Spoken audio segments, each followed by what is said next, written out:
So I'll say a few words just to kind of shift.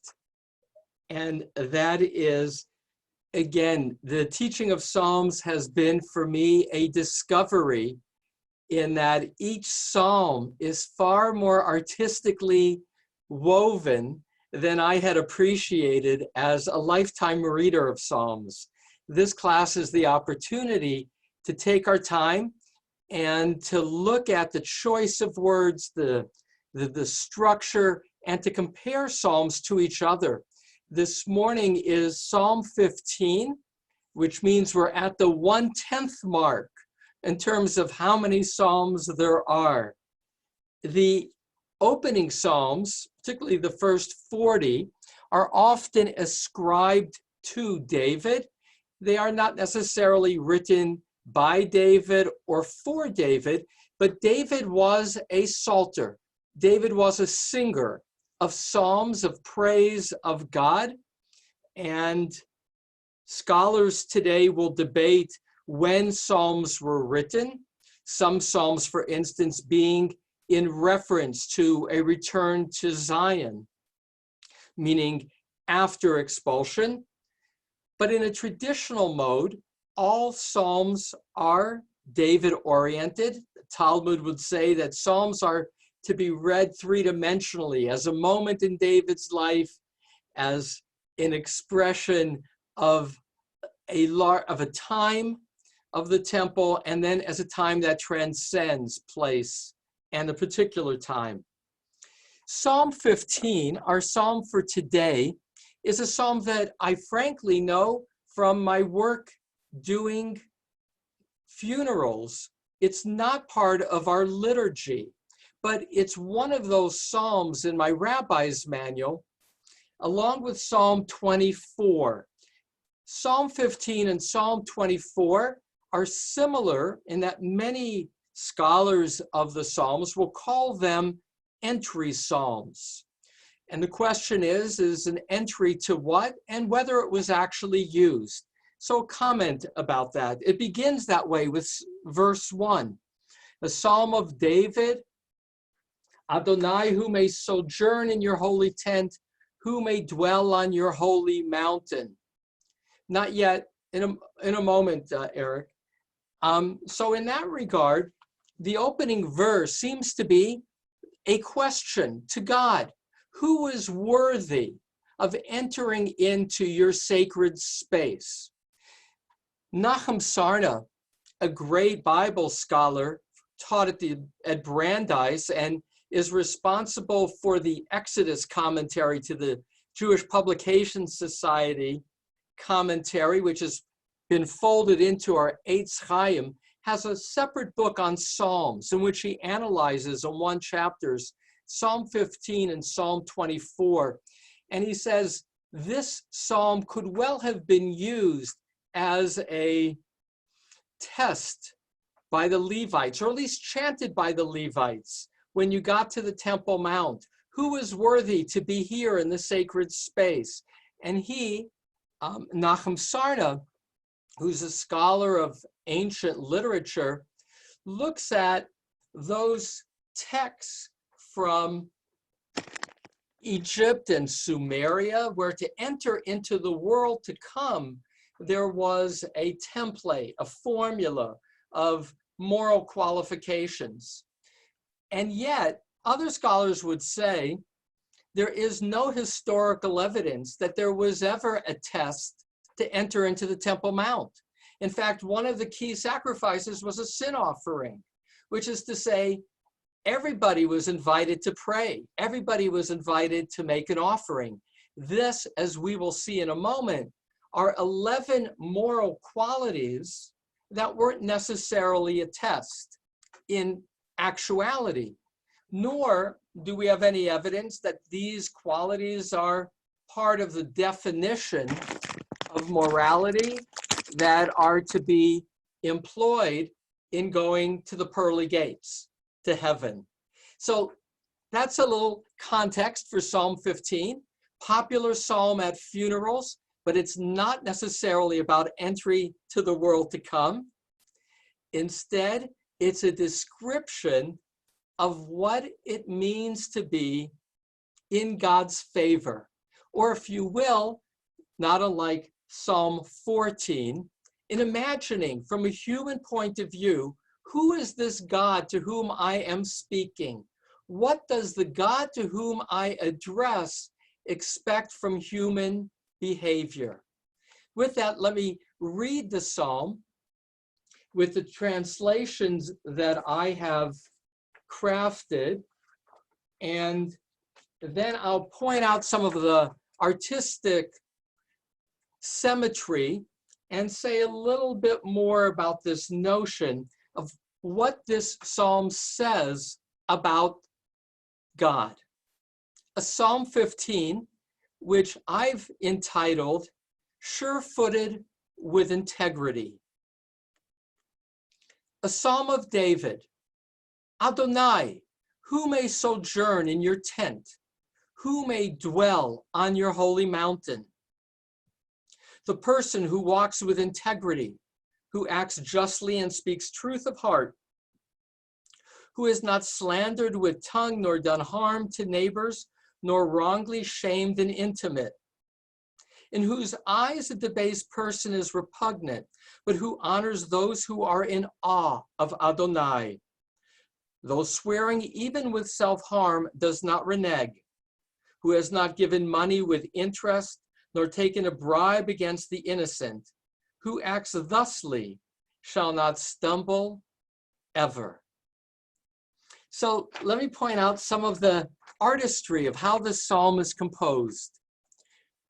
The opening verse is a question, and there is a sense of increasing qualities of permanence, of closeness to God. The Ohalecha, the tent, refers to the Mishkan, the tabernacle, which is also called Ohel Moed in the Bible.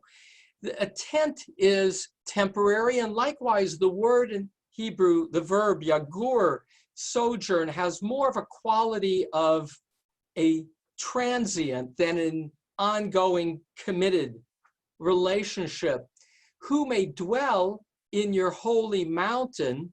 That's a classic reference to Har Zion, Mount Zion, or Har Moriah, which is where the sacred temple would be located. And here the verb is yishkon, which is like Mishkan. It's Shechina, feminine quality of God, but there's a greater quality of permanence often in the nuance of yishkon, of dwelling. So the question is, who God may be close to you, who may be privileged to be embraced by your presence. And now with verses 2, 3, 4, and 5, there will be 11 qualities provided, but each verse will focus in on a different body part. So verse 2 focuses on Lashon, the tongue. Verse 2 focuses on Lev, the heart. Verse 3 focuses on the tongue. Verse 4 focuses on eyes explicitly, and verse 5 implicitly focuses on the hand.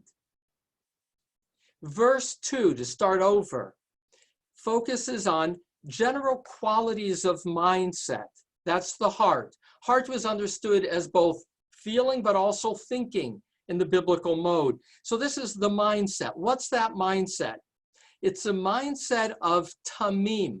And the word tam I translate as integrity. Others translate it as blameless or innocent. You know, we learn of Noah. Noah ish tamim haya b'doratav. He was either blameless for his time, for his generation. We also hear of Abraham. Hitalech lifanai, God will say to him, walk before me, v'haya tamim, and be tamim. So tam is an attribute. I'm often struck when I went to see cemeteries in Eastern Europe, a popular epitaph on an Eastern European Jewish grave is Tam v'yashar, which can either be simple and straight or I think of it again as with integrity and straightforwardness. So that's the mindset. Verse 2, Holech tamim, walk with tam, walk with integrity, ufo el tzedek, and do justly, do righteousness, v'domver emet bilvavo, and speaks the truth of his heart. Again, with my translations, I've removed the gender. In that sense, it's a bit nuanced. So who speaks truth of heart. So verse 2 is the mindset of this person who, this is aspirational, who is the one who God seeks to embrace.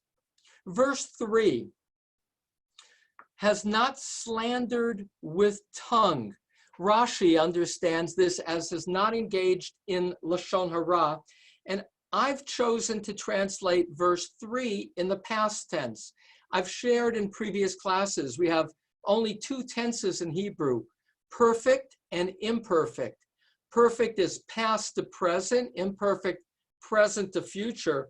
So translators of this psalm with verse 3 have a choice of translating the verbs in the past tense or the present tense. Back to verse 3, this again is focused on speech, and the body part is Lashon, who is not slandered with tongue, nor done harm or evil to others, nor wrongly, not done harm to neighbors, nor wrongly shamed an intimate. I want to say thank you to Eric for his patience. I constantly retranslate as I prepare. So he gets 4 or 5 different, no, this will be the one that you'll, send out. And here, let me tell you with verse 3, some of the nuance. He has not done harm, the middle part of verse 3, lire'ehu. Ohevet re'echa kamocha, you shall love your neighbor as yourself. So I, at the last moment, chose to change it instead of to others, more specifically to neighbors. And then karovo, which is often translated as neighbors, but is also in modern Hebrew a family member. So in verse 3, in terms of escalating challenge, nor wrongly shamed an intimate. So speaking Lashon Hara is about anybody, done harm to one's neighbors is more close to you, and nor wrongly shamed is an intimate. So there's a sense for each of these, in each verse, there is a triplet going on, and each of the triplets is increasing. Verse 4 deals with eyes, has not debased a person, in whose eyes a debased person is repugnant, who honors those who are in awe of God, and that's the contrast. Though swearing even with self-harm does not renege. So here, there's this quality of calling out bad behavior, honoring good behavior, in terms of what you see as good behavior and bad behavior, and for oneself, having the integrity to stay true to one's promises and oaths, even to self-harm. Last, verse 5, who is not given money with interest. In the Bible, there is no giving of interest, which for us is kind of disoriented. How can you get a loan if they're not giving any interest? So in a biblical mode, it was not a commercial society. The only people who needed to borrow money were farmers who were very poor, maybe for seed or for food. And so the context for borrowing in the Bible overwhelmingly seems to be poverty. And so in that context, there was no giving under Jewish law of money with interest, no taking advantage of the poor. Later on, Jewish law, as it moved into a commercial context, would find loopholes. Even today in Israel, banks have to engage in kind of a legal loophole of becoming partners with the person borrowing to technically be able to lend for interest. So again, Bible is pre-commercial. Who is not given money with interest, which is why Jews could be money lenders in the Middle Ages, because the Catholic Church took this also in the earlier part of the Middle Ages as a biblical directive, so they couldn't engage as they moved toward the Renaissance and commercial trade. Nor taken a bribe against the innocent. This is the relationship of somebody with money to those in power, or somebody who is a judge with power, or a political person with power. For God, throughout Psalms, protecting the poor, creating a level playing field between rich and poor, is the morality that God demands. Last line, who acts thusly shall not stumble. The word yemot is often translated as will stand firm, but I chose to use the word stumble to go back to the opening of verse 2. Holech tamim, the one who walks with integrity, will not stumble. That's the reward. And by the way, it doesn't say that God will give the reward. It can be understood that way. It can be understood as this is what God will give you as the reward. And we will see that in tomorrow's Psalm, Psalm 16, God being at one's right hand, so one will not stumble. But it could also be that's the reward for living a life of integrity. There's a quality of sure-footedness, of stability, of equanimity, and that in itself is the reward. As poetry, both can simultaneously be true. Back to structure, the word no is repeated over and over. It's repeated 6 times as do not do, and then as the last line, and you will not stumble. And the question is, why all these nots as a key motif in the composition? And it's for clarity, some say. You know, it's like Hillel, do not do to others what you would not have them do to you, as the golden rule is sometimes easier to actualize than love your neighbor as yourself, which is much more open-ended. It's more practical when you know what you're not supposed to do, in reference to Hillel's statement. And so some also say here of the psalmist, by having these statements of no slander, no harm, no shaming, there's a quality of clarity. Last comment, and then I'll open it up for reactions. I was teaching on Sunday an Introduction to Judaism class, and the theme that I was given by the text was, tikkun olam. And the word tikkun olam, to repair the world, is really a mystical term of the 16th century onward of being God's partners and fixing the world. But what is clear throughout the Bible? It's our Torah reading of last Shabbat with Parsha Kedoshim. Kedoshim to you, ki kadosh ani Adonai Elohechem. You shall be holy, for I am the Lord your God, am holy. Psalms throughout have this emphasis on morality. This psalm does not speak about ritual purity. It doesn't speak about how you have related to God as the giver of law. Rather, it's God as parent saying, I need you to model how you are in your everyday life in relationship with my fellow creatures, my children. It's about daily behaviors of morality that define who will come into God's presence for purpose of ritual. It's the Haftorah of Yom Kippur, in which Isaiah says, this is not the fast that I ask for. These are not the offerings that I want. They're repugnant to me because you are immoral in how you treat the widow, the orphan, and the stranger. That what makes Psalms religious is an understanding of God seeking morality in how we live out our daily lives. And that becomes our ticket into God's presence. And so with that, we have about 8 minutes, 10 minutes for you to unmute yourself and to share how this psalm, again, often identified with funerals, strikes me as about how to live life in the here and the now.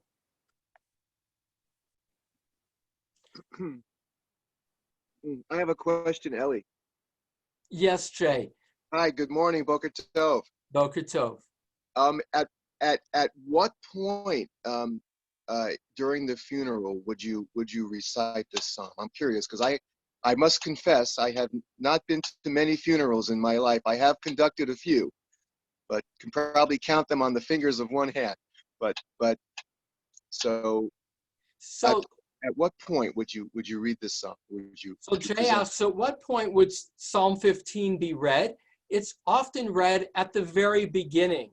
And again, in the rabbi's manual, there's 3 or 4 psalms given as recommended psalms to create the setting for honoring the life of a departed.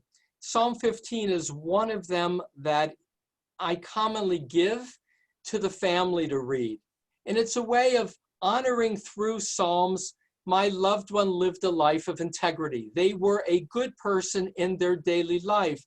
But again, verse 1 creates this context as if, this is who's going to enter into my tent. It's as if who's going to go to the next world. And there is an element of that, but the psalmist was probably not speaking of that in the context of writing this psalm.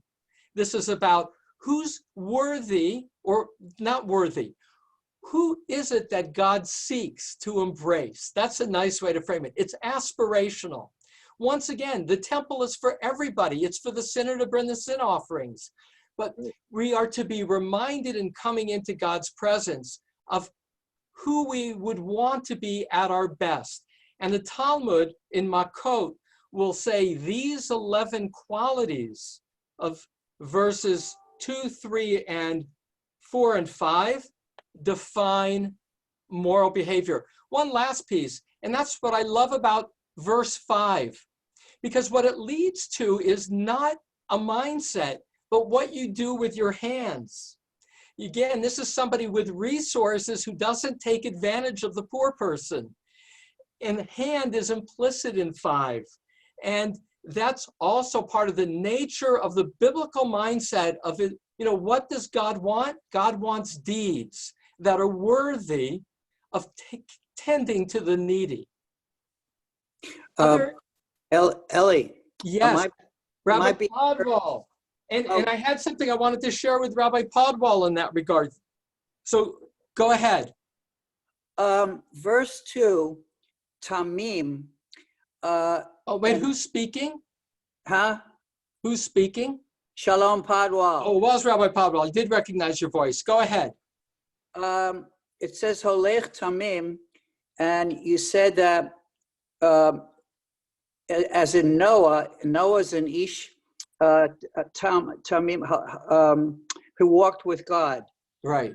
Tamim Hayta B'Dorato. He was Tamim. Right. But sadly, and you said it's very popular on monuments. It says this man who passed away is Ish Yashar, is a straight shooter. Yeah. A man of integrity, and he's Tom, and they give it I call it a poor translation of saying he was simple. Right.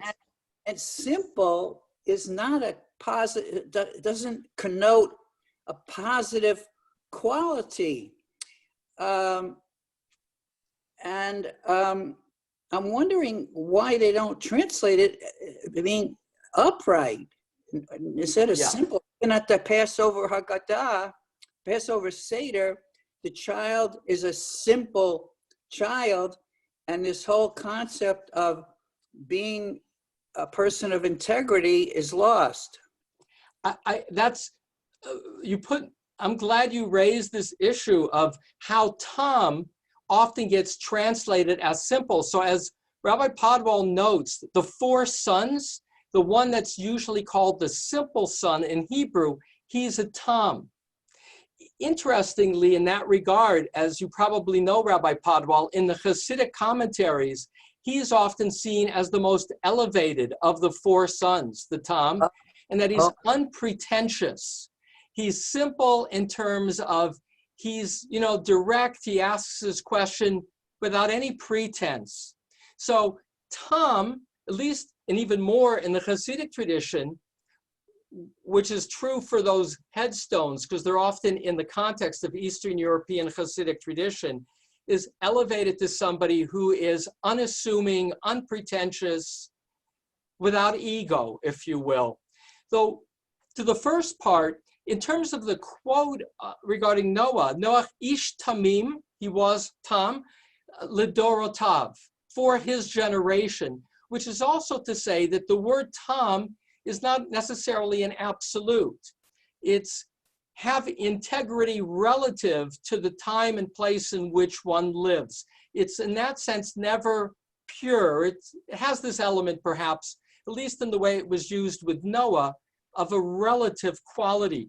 But I wanted to share also with Rabbi Podwal, because with Psalm 14, he pointed out one verse from that psalm that gets incorporated into liturgy.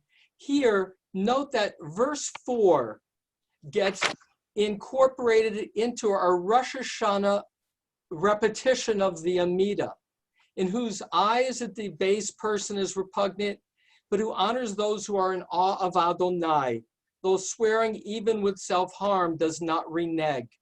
So that our liturgy on a daily basis often has psalms as the backbone. All of our introductory prayers, or most of them before the formal call to prayer, are reading of psalms. But psalms are also taken out of context, verse by verse, where it fits a motif. And so although Psalm 15 is not read as part of our liturgy, that one verse is. So I see we got 2 minutes. Coming attractions. Tomorrow, Psalm 16. And Psalm 16, what I'm showing you is what's called a shaviti. A shaviti is a mandala. Jews too have mandalas. We think of Buddhists who do these drawings, these mandalas to focus attention. In the Jewish tradition, we have mandalas too, and they're called shavitis. Shaviti means I have placed God before me. Shaviti Adonai lenegdi tamid. I will always place God before me. And they're done artistically. In looking at Encyclopedia Judaica, remarkably for me, because they're so familiar from synagogues, is they just started in the 18th and 19th centuries, particularly the 19th century in Europe, but also Morocco, are these artistic, focal points. And the line, I have always placed God before me, is one line from tomorrow's psalm.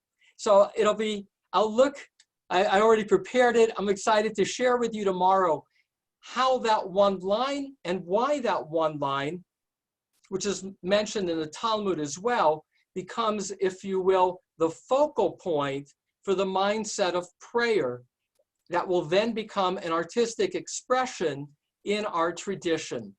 With that, I thank everybody, but we're going to pause. Melanie Greenberg is one of our participants today, and Melanie is in her week, just completed her week on Sunday morning of Shiva for her mother, Ethel Hamburger, and she's still in her Shloshim. So we conclude by doing the mitzvah of answering Amen to Melanie's recitation of Kaddish. If there's anybody else who is observing a yurtzeit, I invite you to join in as well. I rise as I join with Melanie in the saying of Kaddish.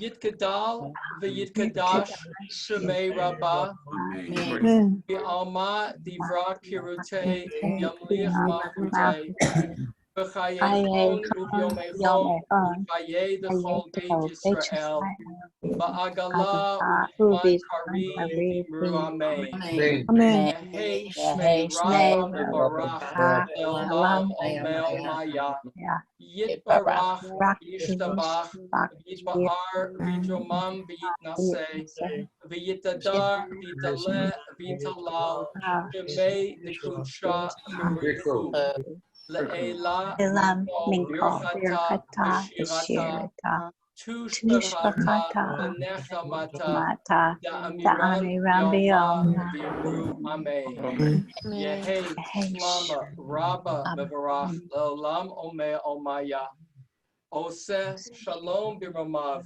הוא יעשה שלום עלינו ועל כל ישראל וכל יושבי תבל ואמרו Amen. Thank you all. I look forward to spending tomorrow 10 o'clock to 10:30 as we look at Shaviti and Psalm 16. Have a good day. Thank you for putting wind in my sails for today.